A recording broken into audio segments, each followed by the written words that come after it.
Mr. Vice Chairman, Mr. Joyce, you're recognized. Thank you, Mr. Chairman. And Mr. Secretary, pleasure to see you today. Thank you for being here. As you are well aware, many of the districts still see the effects of the housing crisis and are struggling to cope with the aftermath a decade later. A particular concern in my district is home foreclosures and subsequently vacant properties that have caused blight throughout once thriving communities. Cities end up owning a large percentage of these properties and therefore have the responsibility of maintaining or demolishing them. But this has proven overly burdensome, so these abandoned properties often remain vacant and in a dilapidated state. Consequently, they're devaluing nearby homes and serving as sanctuaries for criminal activity. Does your department have any plans to complement the initiative taken by the Department of Treasury through the Hardest Hit Fund to refurbish these communities? And secondly, do you have any recommendations as to how the fund can operate more effectively and efficiently? Well, I'm glad you brought that up. Thank you. Yes, we are working hand in hand with Treasury and with several of the departments, quite frankly. The blight issue is severe because a lot of those houses are used for criminal activity, and they promote disease as well. So the long-term cost of them is quite significant. And we're looking for ways to better use all the dollars and to more rapidly authorize the demolition of these kinds of facilities. There's been previously a lot of red tape involved in getting that done, and we're trying to reduce that very significantly so we can quickly move to take care of that problem. Well, I'd like to help you to that extent, but the other part, obviously, is when these abandoned homes and become city property, they have to be boarded up. And so the boarding up is telltale sign to a criminal that here's a place that we can continue to our criminal activity, whatever that may be. And there's a clearboarding requirement that in lieu of plywood for vacant and abandoned properties that's been expanded across the nation through Fannie Mae, Freddie Mac, and the VA.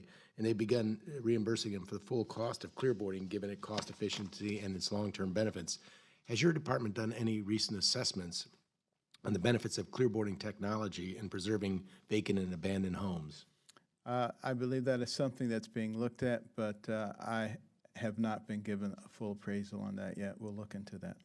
Please, it is something that as you go through these neighborhoods, you'd have no idea which one is residence. Yes, yeah. Thank you. Secondly, I move on quickly since I see I have a little bit of time remaining here. As you know, earlier this spring, our subcommittee had the pleasure of meeting with Inspector General Montoya. Yes. His testimony is insightful, and I appreciate the work both of you are doing to ensure that the efficient and proper use of our taxpayer dollars. I would like to raise the opportunity to follow up on an issue that he raised during the hearing that is of ongoing concern to me, and that's your HUD's human capital. A 2015 survey by HUD stated that fewer than half of the HUD employees have felt their training needs have been addressed. A July 2006 GAO report further echoed those findings. Can you please elaborate on the initiatives HUD is currently carrying out to better equip its employees, and has the department implemented a new strategy for its hiring authority to better target qualified candidates for employment?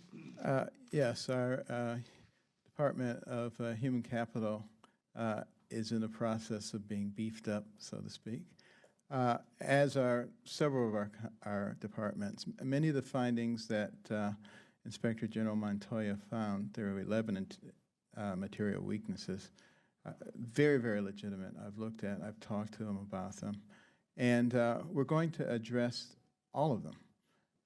But we want to really do it in a more holistic manner rather than just pinpoint things at a time. So we've hired a COO because you need an operator. That's one of the things that I discovered in my many years in the corporate world. And we're going to be nominating a CFO and a CIO. And we'll be able to really merge our effort to solve each of those 11 material weaknesses. Well, I wish you Godspeed to that end. Thank you, Mr. Chairman. I have no further questions at this time.